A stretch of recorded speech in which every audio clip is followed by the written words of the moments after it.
بسم الله الرحمن الرحيم الحمد لله رب العالمين وصلى الله وسلم وبارك على نبينا محمد وعلى آله وصحبه أجمعين ما بعد. We're on number 4, inshallah, from the 10 different manners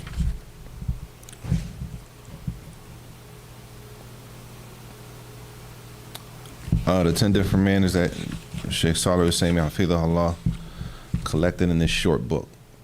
So we started this one last week, but we didn't finish it. And he says, وفقه الله الرابع تكلم بالطيب القول في خير واخفض صوتك متمهلا في حديثك وأنصت لمن كلمك مقبلا عليه ولا تقاطعه ولا تتقدم بين يدي الأكبر بالكلام. This is the section of,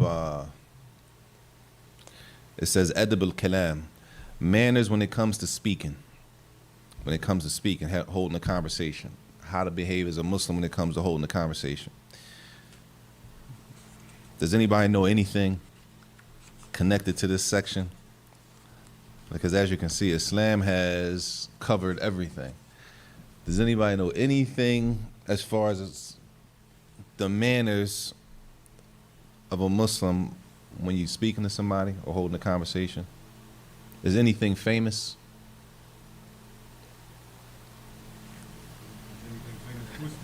No, is there any famous, anything that everybody knows, that you hear all the time? Huh? Look the person in the eyes. Jade, face them. Facing the person, that you face the person. It said the Prophet, somebody was speaking to him, he would turn around and face him. Right? Face him all the way. Somebody talking to you, you can keep walking and hear him and still keep talking. Right? But it's narrated that the Prophet ﷺ would actually face them when a person was speaking to him. طيب. This section is dealing with things like that. So the first thing he says تكلم بالطيب طيب القول في خير. He says to say something good. Say something good out of your mouth, right? And the question is, how do we know if something is good? What's the gauge if what I'm about to say out of my mouth is good or if it's not good? The Quran and Sunnah, huh? The reaction you get.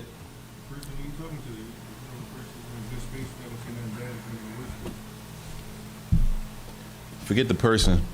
Well, he said the reaction. Okay, say it again. Depending on the person you're talking to, so you know the caliber of person you're talking to, so you're not going to treat them as if they're someone else in the higher scale and make them feel bad. Okay. It's something that you said, Allah whether he be pleased with it or displeased with it. طيب. What's the gauge? The Quran and Sunnah. Quran and Sunnah, to say that, that's general. The gauge of if what I'm about to say is good, that's general, the Quran and Sunnah.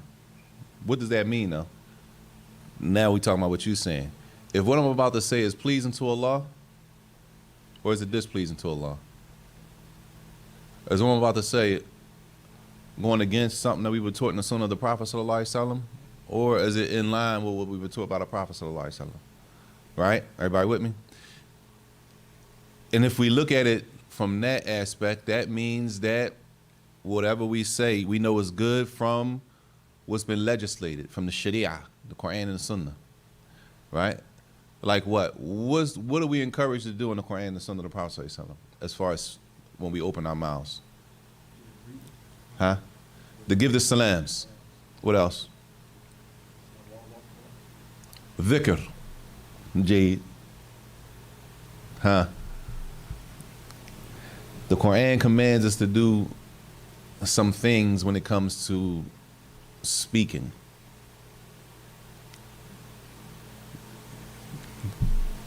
Like what? Count your words. Huh? Like you kind with your words. Jade, be soft and gentle with your words. What else? This is important, y'all. We talk to people every day, all day. We talk to Muslims, non-Muslims, huh? Respectful. And this could be taken from general practices of the Prophet sallallahu alaihi wasallam, right? What else? There's some things specifically in the Quran that Allah tells us about. Be truthful. Right? Be truthful. We're not supposed to be liars. Muslims are not supposed to lie. We're not talking about, but it was a hadith that said, and we're not talking about the instance when it's permissible to lie. We're talking about the reputation of a Muslim is not supposed to be, man, woman, young, old, is not supposed to be that the Muslim is a liar. That's not supposed to be the reputation of a Muslim. Right? Allah says in the Quran, be with the truthful. Say a statement that is directed to the right, directed to the truth.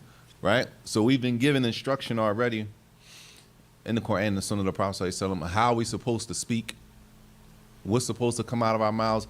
If we have something good to say, say it. And if we don't, be quiet. So we already been given instruction. So according to the legislation, according to the Sharia, according to Islam, the Quran and the Sunnah of the Prophet ﷺ, right? This is how we know if something is good. Right? We have to weigh it up against that. Is this going to be something, if I say this, is this going to be pleasing to Allah? It might be pleasing to Allah, and it might not be pleasing to the person you're talking to. Or you could say something that might be pleasing to the person you're talking to, and it's not pleasing to Allah. So we had to weigh it up against the Sharia. We're not weighing it up against what people feel, even though we're not trying to hurt people's feelings. Sometimes the truth hurts, even though that's not what we're trying to do, right? Tayyib, is there any other way to know if something is a good word? Person you talk to reaction. Based on the person's reaction, that one person. If we leave it like that, it's possible I say something. Huh? It might be a good, it doesn't mean because their reaction doesn't necessarily determine if it's a good word or not. Right? Because we just said it's possible you say something that's pleasing to Allah. That's a good word. But to them, they don't like to hear the truth. They don't want to hear that right now. Now people going through stuff, Allah protect us, and you try to remind them. I mean, and some people say, I ain't trying to hear that right now. You remind them with something from the deen, they snap out, flip out on you. I ain't trying to hear that. That's not pleasing to Allah. Their response is not pleasing to Allah, and what you said is pleasing to Allah. So the response of a person doesn't necessarily determine if what I said is pleasing to Allah or not, right?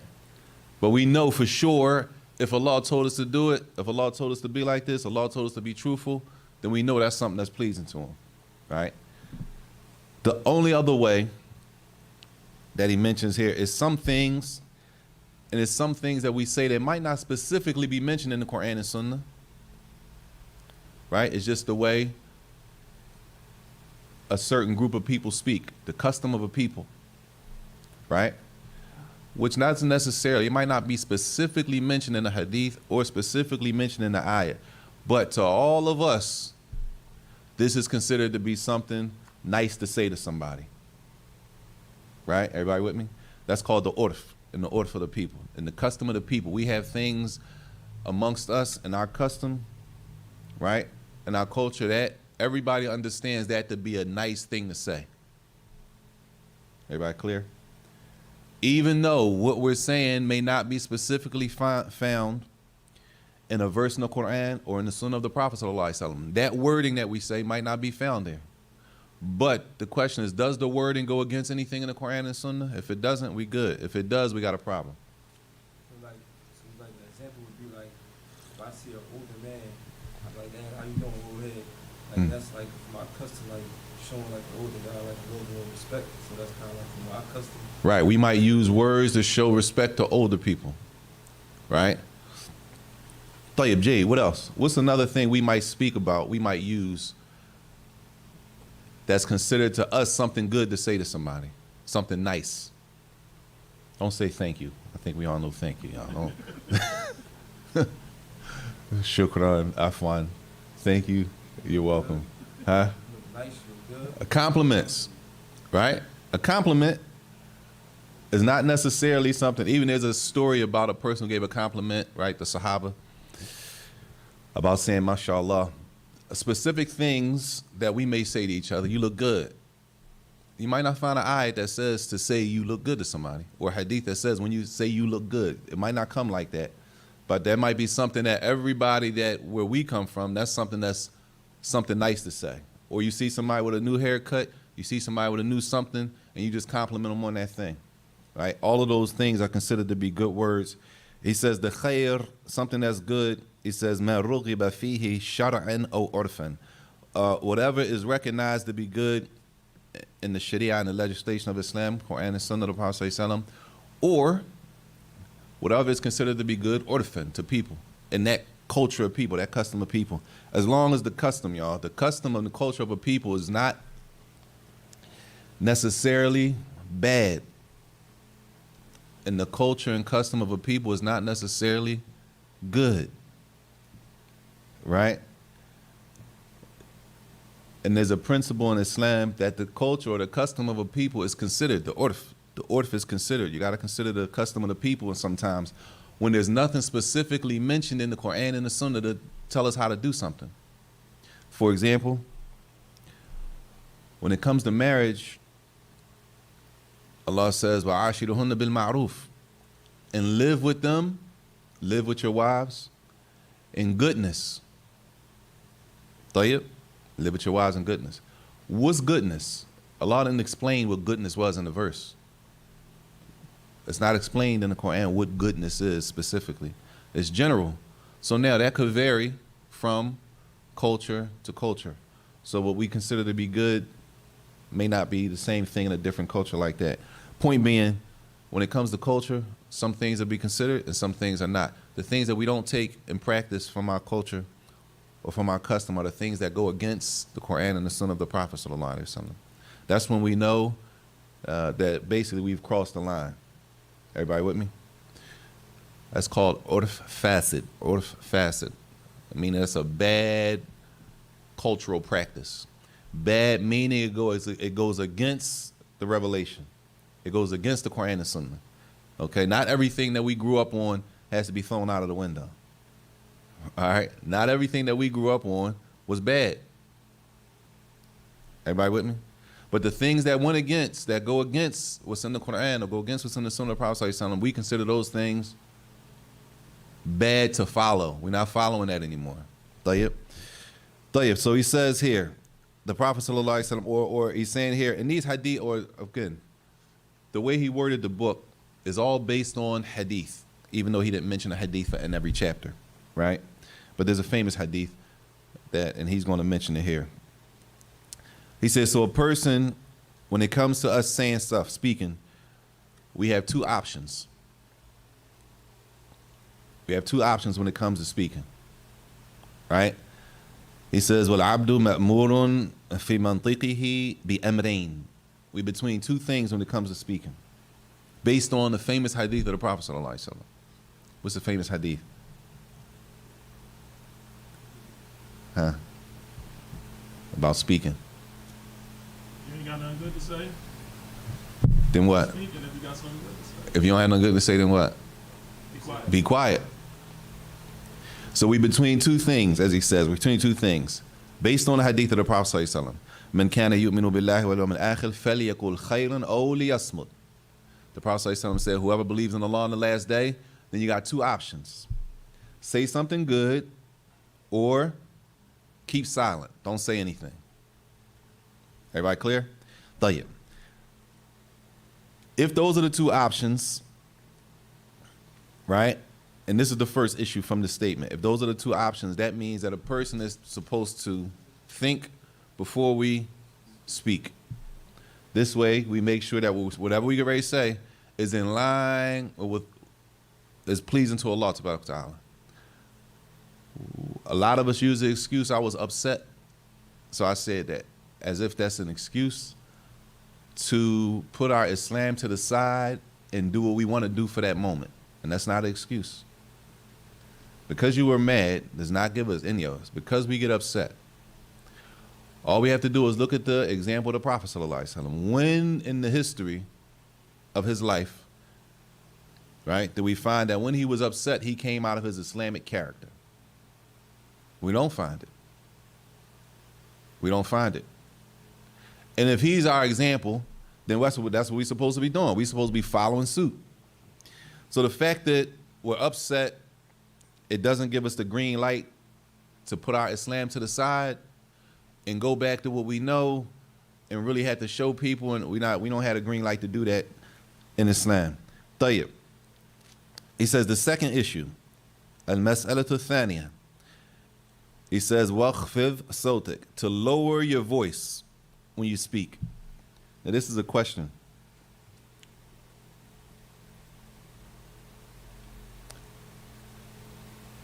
This is for real, y'all. I'm not this. What's the reputation of loud people? Bluffing. Huh? Bluffing. They bluffing. Bluffing is not a good thing to be described by, right? What else? If somebody's loud, what else? They think they tough. All these things are not, huh? Want attention. They want attention. None of this is positive, right? None of this is positive. So the fact that a person is always loud, it doesn't bring on a positive image, right? Tayyib, what about the person who's always silent? Smart. Smart, Wise. generous, huh? They're listening, they're watching, observant, huh? Wise. What else? Humble. No, anything bad about people silent? Nothing. You say it's dangerous. Might be dangerous, man. He's sneaky. He don't say nothing. Right? But for the most part, silence is a more positive type of image that gives off. Right? And if you read the biographies of the Salaf, you find that a lot of the ulama, a lot of them, they wouldn't speak a lot. They would speak when it was necessary. People like Imam Ahmad rahimahullah, he would say he would speak, he was silent. He would speak when it was necessary. We would speak when it came to like issues of knowledge. Just general talk, a lot of them you wouldn't find that they spoke a lot. Tayyib. He says, or he's explaining that by itself, it projects an image. In Islam, we do care about our image. We're not following the internet trends and the internet statements about nobody can judge me and anything that goes along that line. We already know all of that. That doesn't, the fact that Allah is the judge does not remove the fact that Islam gives importance to image. A person's reputation is important in Islam. And your reputation is based on your public image, what people know about you. That's what we base a reputation on. Does anybody know a situation where Islamically the reputation is dependent on? Sighting of the moon from Ramadan. Meaning what? You gotta be somebody that's trustworthy. Go out there to see it. They're not If a gonna- person came and they said they saw the moon for Ramadan, Islamically, we're going to judge that person by what we know them by as a community of people. Are they trustworthy? Are they not? If they're not trustworthy, we're not accepting. We're not fasting the mark because you said you saw it, even though they really might have saw it. We're not accepting your statement. Based on what? Not based because he don't pray here. Based on their reputation. Based on a reputation. Or a witness for something. We might not be able to accept your what do you call it? Your testification. We can't take that from you. Now we just don't like you based on your reputation. So reputation plays a part Islamically. طيب. He said the third thing. He says في قوله متمهلا في حديثك, that when you speak, that you speak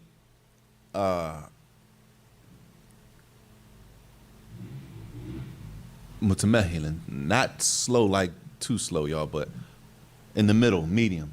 You don't speak too fast, you don't speak too slow. What happens when a person speaks too fast? You can't understand them.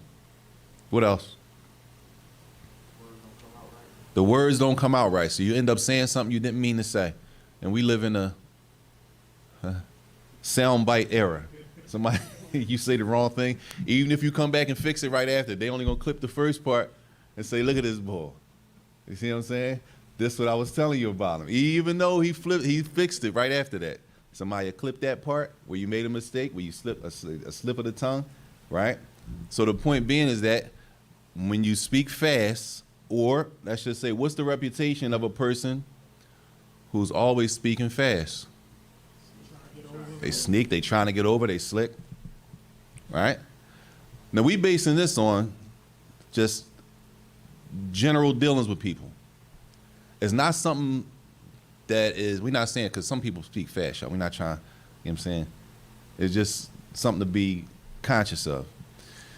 That's not something positive. People think you're trying to get over them just because you're talking fast all the time. So it's something to be conscious about. Tayyib.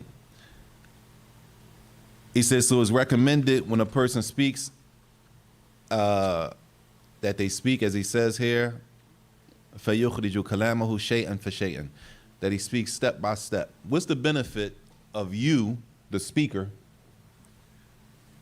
not speaking too fast? One, the person understands what you're saying, and two, Take in what you're saying. who? The person that's speaking, and the person that's listening, and the person that's speaking, not speaking fast, and speaking at a good pace. Yeah. It gives the person time to comprehend what you're saying. Cool. So the person listening has time to understand and comprehend what you're saying. What else?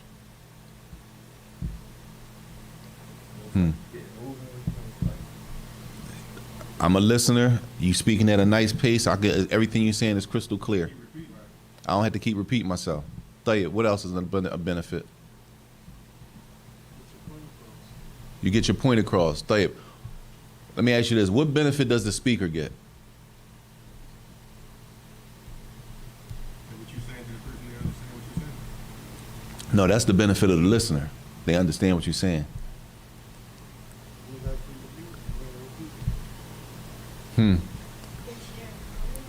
I'm sharing knowledge. The person listening is able to what? Understand what you're saying, digest it. What you're saying is clear. Like, what benefit do I get by not speaking too fast?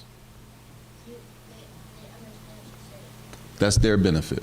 We got that part. Me, I want to know, what am I benefiting? Reward. For what? For giving them the knowledge and they understand what you're saying. Inshallah. Anybody else? Saying the words clearly, I'm saying the words clearly, which means what? that they understand what you're saying. That's back to them again. Everybody see what I'm saying? We got it. We want them to understand and they understood. But what benefit do I get?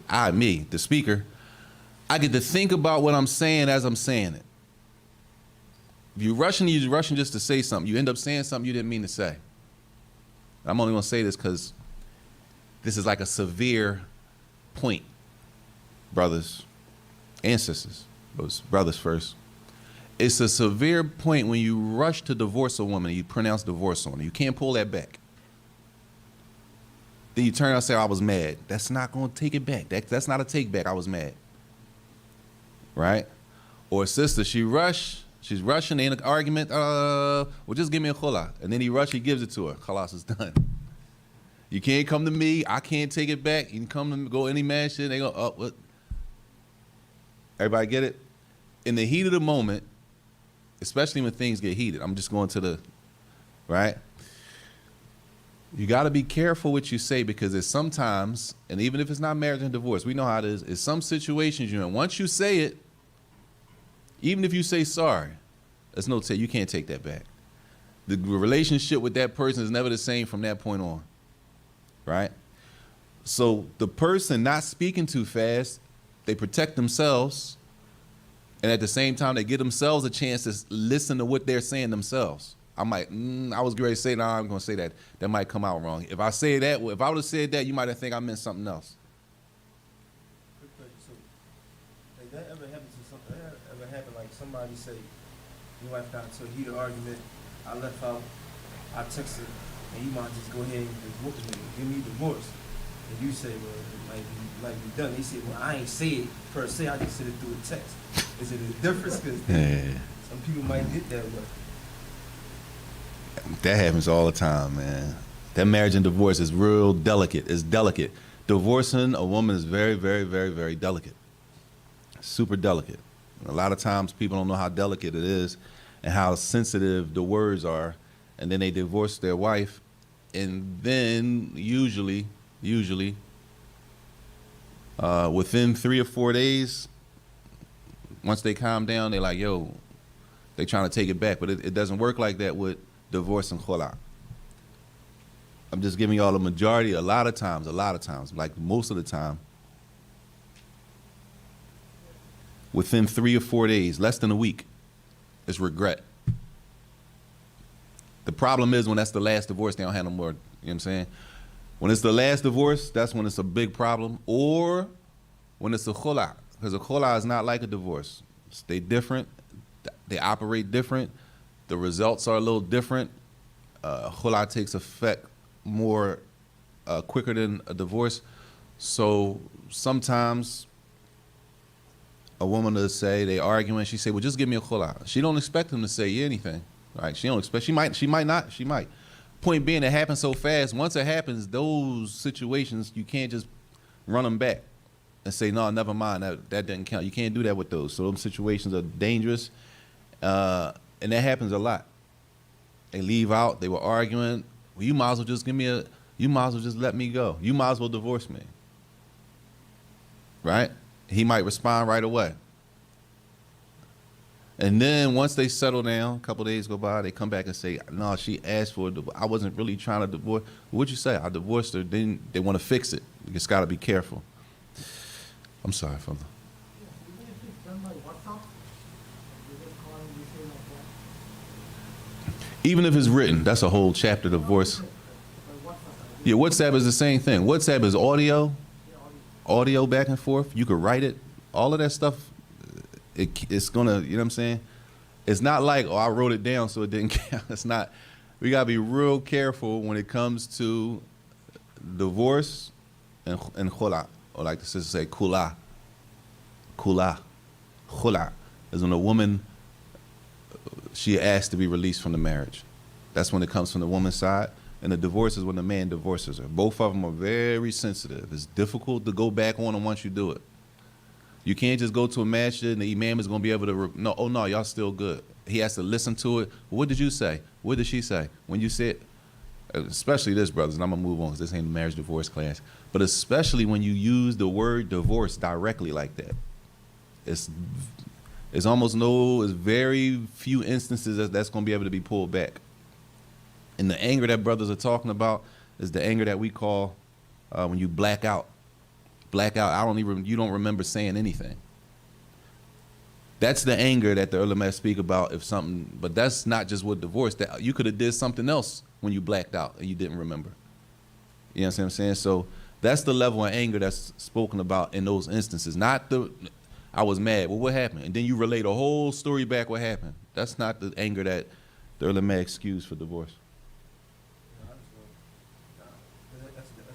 Tayyib. So he said, number one, the person listening, when you speak at a nice pace, the person listening is able to understand. And number two, you're able to pay attention to your own words so that you don't say the wrong thing. It might be a sensitive situation. You got to be real. As we say, you got to tread lightly. Don't say that. Depends on who you're talking to. You use that word, it triggers them, throw them off. You say that, she's going to think this. So you got to really speak at a pace where they can digest it, but you don't want to speak too slow, because when you speak too slow, what? They think you got another problem. They do, right? So why are you talking slow like that? Just get to the point, right? You dragging stuff out. That's another criticism. And at the end of it, the Islam teaches us to be in the middle. Always to be in the middle, on the middle path. Tayyib. The next one he says, after that, I'm sorry, fella. So what's the reward? For what? For For the speaker is that the speaker is able to pay attention to his own words and be selective, as we say. You can be selective when you're speaking at a pace that you can actually think about it, and that's the benefit for the speaker. You can select the proper wording for the person you're talking to. And the person, when you're speaking like that, they can understand everything you're saying. طيب. He says after that, وَالْمَسْأَلَةُ الرَّابِعَةُ, the fourth issue is when he says, فِي قَوْلِهِ وَأَنصِتْ لِمَنْ كَلَّمَكَ. This word ansit, he says meaning. This is how he's explaining. He says بِإِلْقَاءِ سَمْعِكَ وَتُوَجْهُ قَلْبِكَ إِلَيْهِ. That you listen, and he says, y'all tell me what y'all think about this.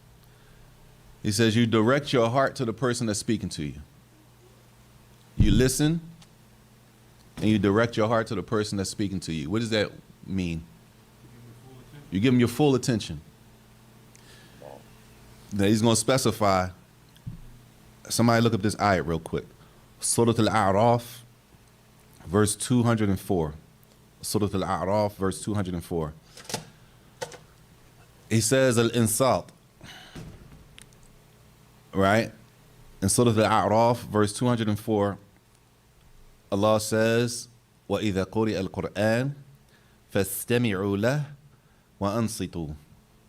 Allah said to do two things when you hear the Quran, right? If the Quran is read, do two things. Allah said, فَاسْتَمِعُوا لَهُ وَأَنصِتُوا. You got it? Anybody got it? Surah Al-A'raf, 204.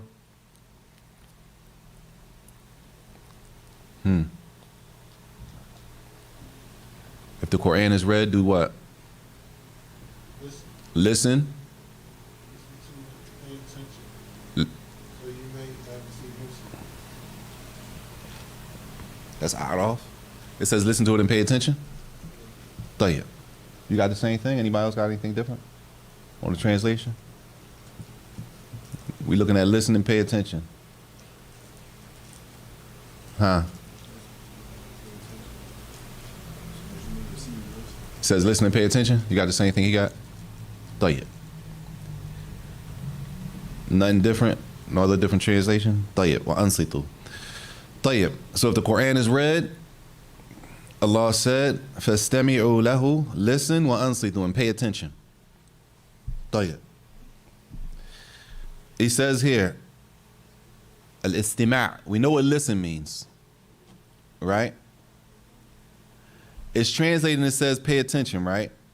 He says, وَالْأَنصِتُوا, al-insat, which is the second word that's translated as pay attention. Well, let me ask y'all.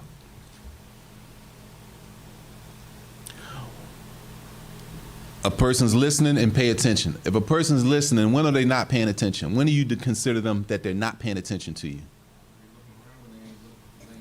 They're not looking at you, they're looking around. Okay. They listening? Are they listening?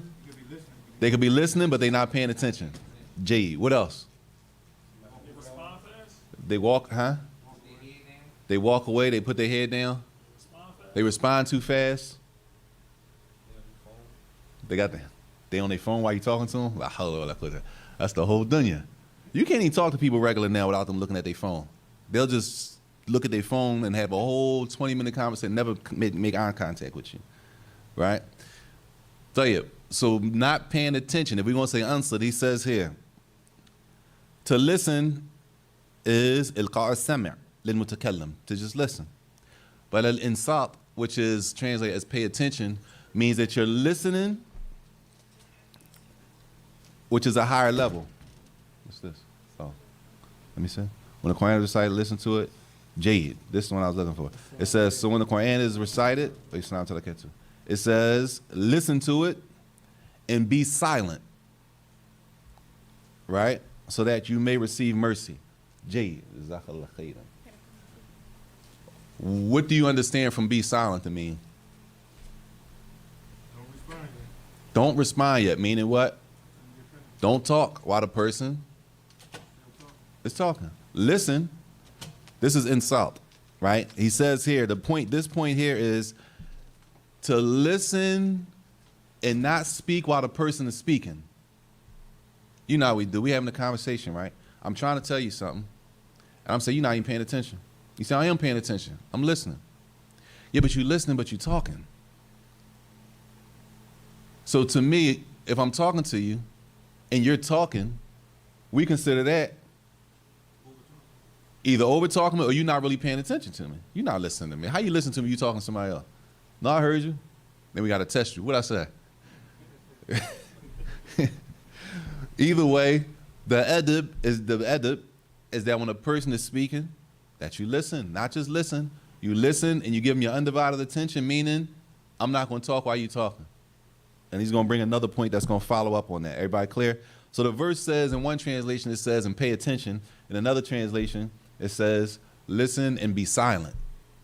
And be silent. If the Quran is read, listen and be silent. Don't speak while somebody's, all right, you ever say somebody, don't talk while the Quran is on. All right? The verse, based on the verse. We use it like that. Don't talk while the Quran playing out. We say it like that based on that verse from Surah Al-A'raf. If the Quran is being read, if the Quran is being recited, then listen, and pay attention, or listen and be silent, however way you translate it.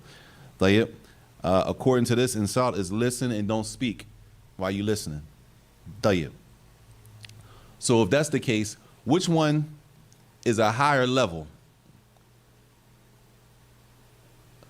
Listening or the second one? Because the second one includes listening and not speaking. Whereas just listening, I could be listening to you. I could be listening to you and I could be talking over here. Right? So say you're talking to me, I could be telling the kid, don't touch that, put that down. I'm listening to you. But if it's a serious situation, you got a problem with that. Like, yo, I'm trying to tell you something. You talking to the kids, come on. If it's real, you know what I'm saying? So, insult is that I'm listening and at the same time I'm not speaking. And that's a higher level of paying attention, if that makes sense, inshallah.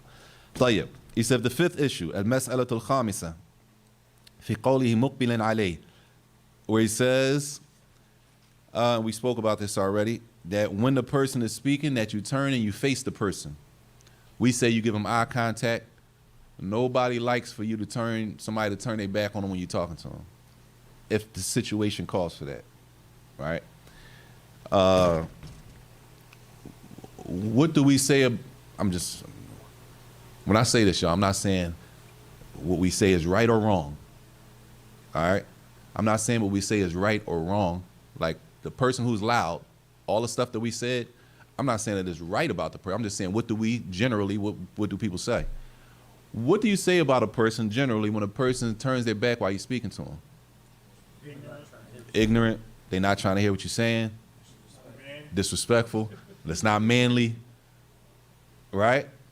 I'm not saying the person who, I'm just saying that's what comes off. It comes off like that. That's disrespectful. I'm talking to you, especially if it's a kid. Don't turn around. Don't turn you around. Either way, that's how it's perceived.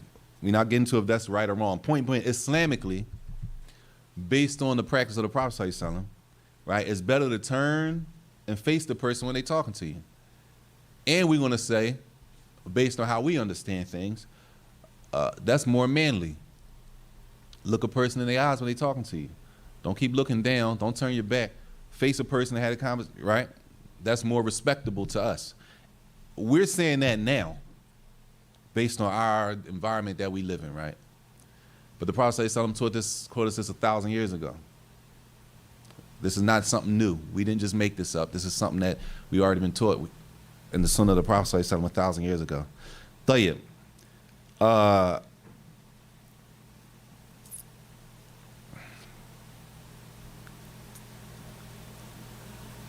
When a person gives you that attention, right? What's the feeling of the speaker now? When a person gives you their undivided attention, how does that make you feel? Honored. Honored. Like, okay. They actually respect, you know what I'm saying? We know this stuff, we don't talk about it. Nobody says it, but this is something we all know. If a person turns and speaks to you straight up, you feel better about the conversation. opposed to if you were having a conversation with them and they turning, they fidgeting, they picking in their pocket, they looking at their phone, they talking to other people, you start feeling like they're not paying attention to you. So all of these things lead to a better perception just in general in conversation. Tayyib.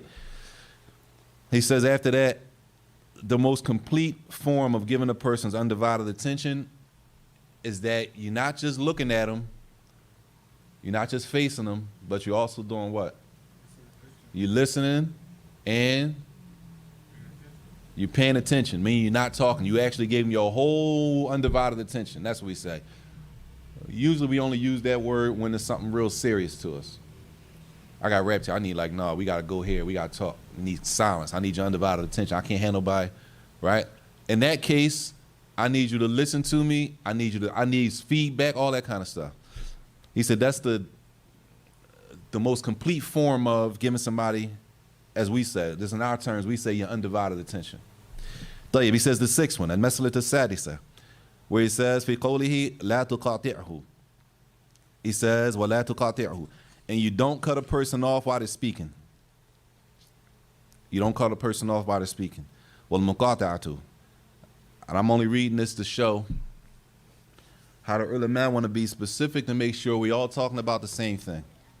So what he does is he defines what it means to cut somebody off.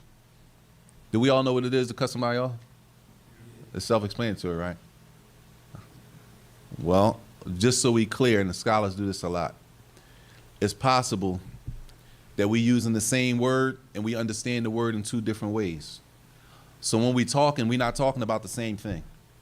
And this happens a lot. This happens a lot.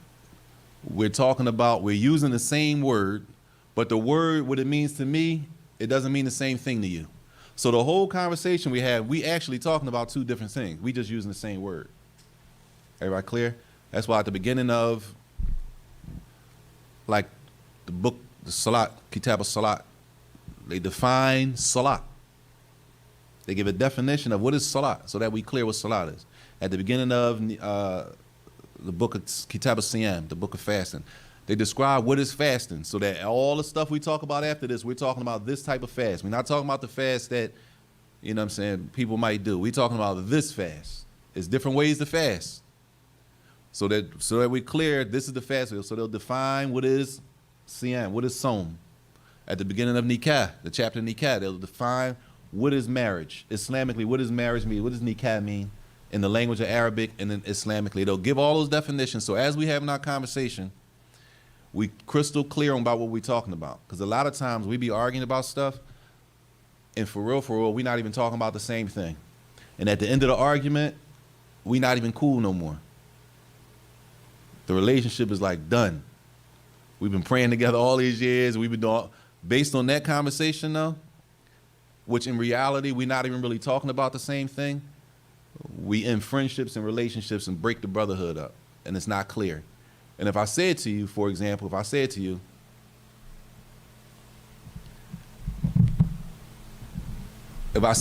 example, well, why don't you just define the word for me? You might think I'm being smart. You might think I'm trying to be funny now, right? When in reality, your understanding of the word and my understanding might be two different things. So if I say to you, if that's the case, well, what is bid'ah? Oh, come on now, it's clear. Everybody know what bid'ah is. Now we're gonna have a whole hour conversation, and what you think innovation is one thing, and what I think it is something else. We don't even agree on the term, which happens a whole lot. It happens a lot, more than you might think. It happens a lot between husband and wife. They disagree on something, and it's really the wording. It's really wording. When you get all the way to the bottom of it, it's really the wording. When he understands the word, when you said this, I thought you meant that. And she says, that's not what I meant. Well, so I meant this. They listening to the same word, and they understood it in two different ways. And the same thing happens even if it's not in the marriage. We talking about an issue, we talking about wudu, we talking about tahara, whatever we talking about, and we not clear on the word. So he defines what it means to as we say, cut somebody off while they're speaking. He says, مبادرة المتكلم بالكلام قبل تمام كلامه. That a person rushes to say something before the other person finishes what they're saying. فلا يكاد يبين عن مقصوده. So the person that was speaking is not able to finish, or as we say, they don't get their point across. They never got their point across. Why? Because you cut me off too early. Clear? We already know this. Everybody knows this, right? I'm only mentioning it just to show how detailed the ulama are, to make sure we talk about specifics. We keep using this excuse when we get into things, y'all. And the excuse we use is clear. Everything's clear. If everything's clear, why do you think the scholars of Islam will define salat? I think the Muslims know what salat is, right? You telling me they're going to write a book and define salat? It's clear. It's not clear, and that's the point. The point is when it comes to back and forth, debate, or even just conversation, you got to be clear on the wording. The wording has to be clear. A lot of our discrepancies are because things are not clear. Wording is not clear. What we understand is two different things. You understand one thing and I understand something different. Now we carry the conversation on, and for real, we're not even talking about the same thing. And then at the end of the conversation, you got a bad taste in your mouth, I got a bad taste in my mouth, and the things go sour from that point. Tayyib. He says, so the person is not able to get off what they really wanted to say. They're not able to make clear what they were really trying to say. He says, وَلَا يُفْسِحُ عَنْ مَرَادِهِ. And he's not, or she's not really able to explain what they were trying to get out. And as we say, I couldn't even get my point across because you kept cutting me off. And you say, what? I let you speak. Well, I wasn't finished. Well, already, but you know what we say to that though, right? I let you speak. I wasn't finished. So what we say? I already know what you're going to say. We crazy. I already know what you're going to say. How you know what I'm going to say? Because I know what you're about to say. I know what you're about to say. Instead of letting the person finish, right? I know what you're about to say. No. And we'll cut them off, right? All of that is not from, as we say, the adab of a Muslim when carrying a conversation. We're supposed to be the best at everything we do. Everything. Because we have direction in the Quran and Sunnah in every situation.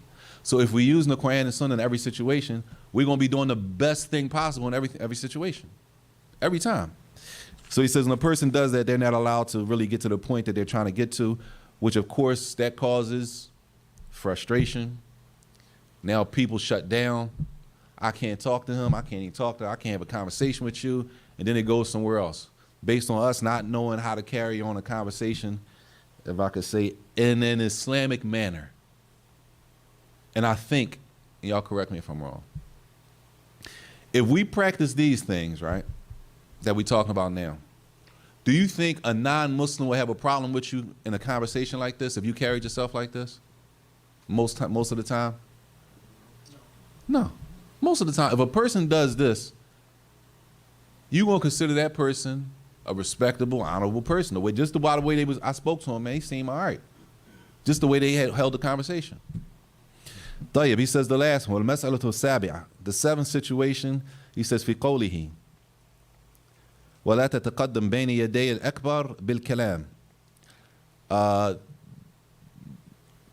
that you do not speak before your elders.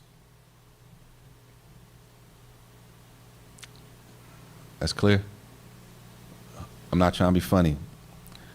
Who are the elders? What is an elder? Older than you. People older than you. Now, of course, y'all, of course, somebody could be older than me by a year or two. Do we consider those people elders? No. And I'm not going to get into the, I'm just saying, let's just use, if a person is your elder, how many years would you generally say they're older than you? 10. Anybody else? He said 10 or 20. I'm going to go with the lower number and say 10. So you 30, he or she is 40. At least 15. If you say at least 15, He's covered 10 and went over 5 more. Anybody say somebody less than 10 years older than you is your elder? Because I heard young bulls, they be like, you know what I mean? Now, that's what I was told to the younger generation. He's 17 and his old head is 19. He's 21, his old head is 24. That's how close it is for the younger generation. That's what I was told by a young buck. I'm not making this up. I no disrespect to the young bucks. If I'm wrong, they gotta correct me. Yes. 3. See, he with them. He with the younger crowd. His old head 12. Either way, if we say 10 years at least, right? Because even to the younger crowd, right? 10 years, they probably call you OG now. You are OG. Whatever. Either way, if we want to say 10 years. So now what does it look like? We having a conversation. And that means that you, the younger person, you the last to speak in that circle. If all of those people meet those qualifications. That you scan the room and see who has the more right to speak. Because you know how we do. If a question go up, if we just out talking, we not in class, we just out having a conversation. It's people around us older than us. We jump, we gonna say what we know. But Islamically, what are we supposed to? Who has the right to speak first? The older one. Islamically, all right. Does that mean the older person knows everything? No. The older person might not know. But who has the right? If anybody's going to speak first, who has the right to say something? The elder. The elder might pass off. I don't know. You got to talk to him. Alhamdulillah. That means the elder has passed off his right or her right. This is not just for men, sisters. You have women that are older than you. Just because you've been around, you know, I've been around. Because you've been around longer does not give you taqdeem over the elders. That doesn't give you a front seat over the elders because you've been around. Tayyib. So this is for men and women. That the elder has the right to speak first. And the elder, the one that's older might say, I don't know, ask him. He might pass off to somebody younger than him. Or she might pass off to a younger, which is fine. Nothing wrong with that. So he says, in that case, that Islam, the Sharia, لأن الشرع حفظ للكبير حقه. Islam has protected the right of the elder. And from the rights of the elder is that a person speaks, or the elder, the one that's older, has the right to speak first. Huh? A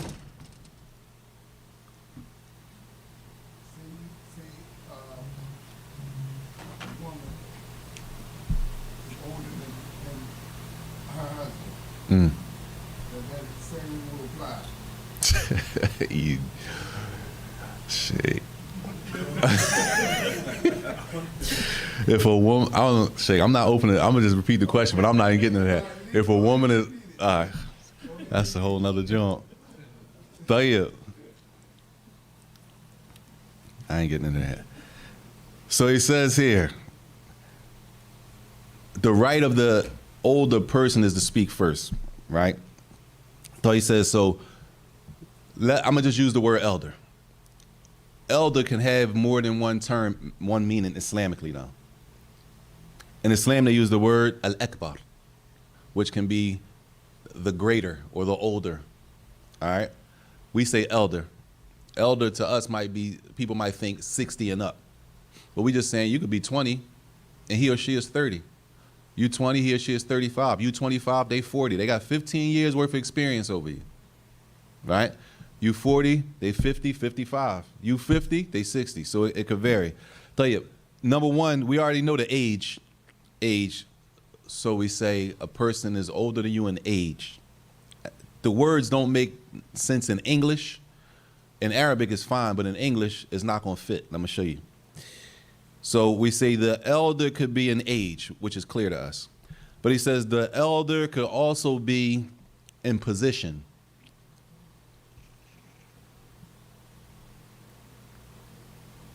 Which means what?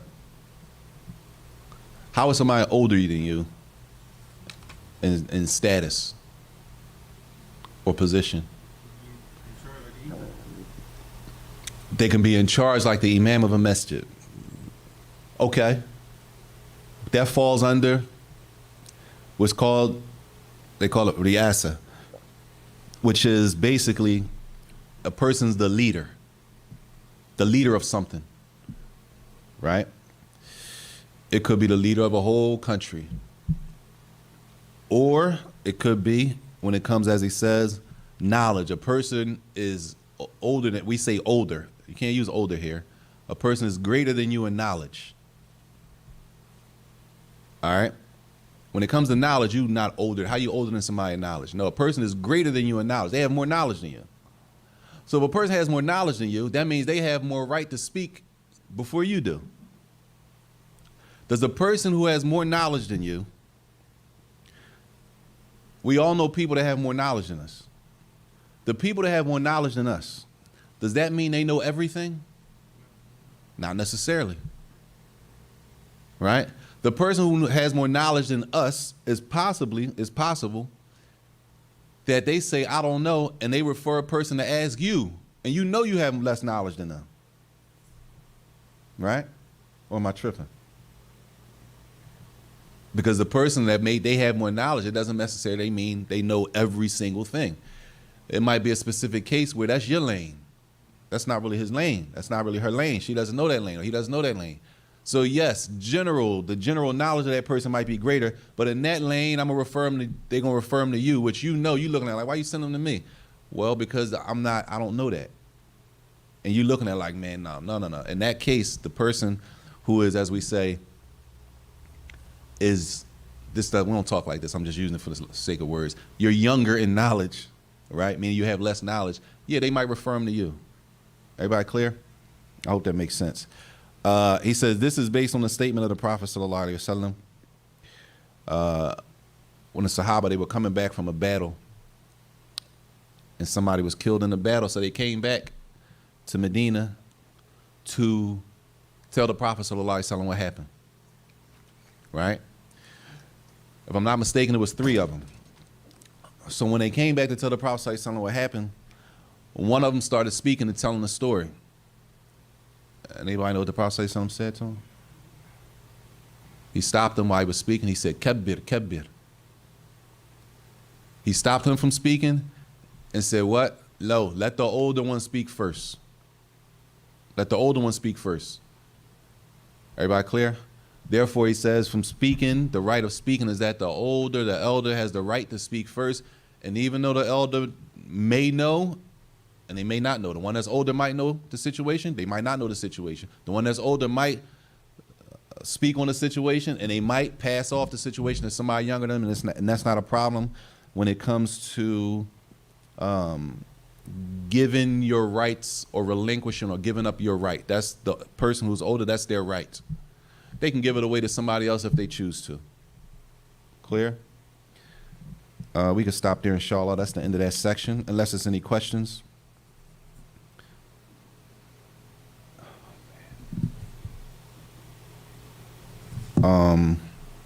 No questions?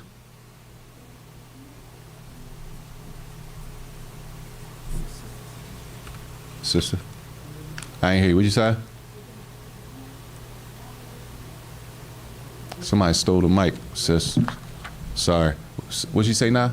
Can a female do what? You said, can a female do what?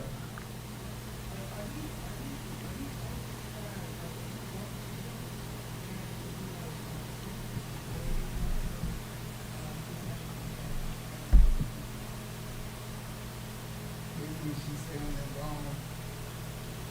is these etiquettes that if you don't do them, they're sin?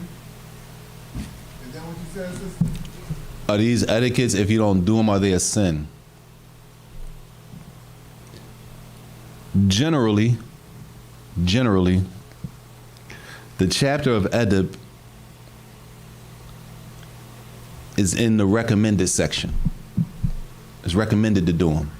Meaning if a person didn't do them, it doesn't make them a sinner. Generally, when it comes to adab, they fall under the things that are recommended to do. Meaning if a person didn't do them, then they will be sinning. So for example, what we're talking about now, if a person spoke loud, it doesn't necessarily mean they're sinning for speaking loud. But what's better? What's more respectable? What's more likely to bring somebody closer to what you're trying to, is that you speak a little slower, you lower your voice. You understand? So generally, adab is not necessarily under the things that are obligations in general. Even though it may be some things that fall under obligations, generally when it comes to adab, they fall under things that are recommended. And things that are recommended, when you don't do them, it's not necessarily a sin. So these things we're speaking about in this book generally fall under that category, if that makes sense. Wallahu a'lam. Allah knows best. It's dislike. Sah, could be disliked to do that, right? And if something is disliked, makruh doesn't carry a sin with it. Doing something disliked doesn't carry a sin with it, even though you shouldn't be doing that. You should stay away from that. Like, it's better to stay away from that. You shouldn't do things that are disliked, even though dislike doesn't carry a sin. We don't look at things and say, on one end, we don't look at things that's from the sunnah of the Prophet ﷺ and say, that's just sunnah, I don't have to do that. We're not going to belittle things that's recommended to do because there's more reward in doing them. And the things that are disliked, we're not going to say, well, it's not haram, it's just disliked. No, it's disliked. We shouldn't be doing them at all. But if a person did that thing, then it's not a sin. So on both sides, we don't want to belittle the situation. We want to be in the middle. We want to try to practice everything that's recommended to do. And we want to try to stay away from everything that is disliked, everything that's makruh, inshallah. Say it again. The author is Sheikh Salih Al-Usaymi, hafidhahullah. Sheikh Salih Al-Usaymi, hafidhahullah. We can stop there, inshallah. We got to pray. Wa sallallahu wa sallam wa barak ala nabiyyina Muhammad wa ala alihi wa sahbihi wa sallam.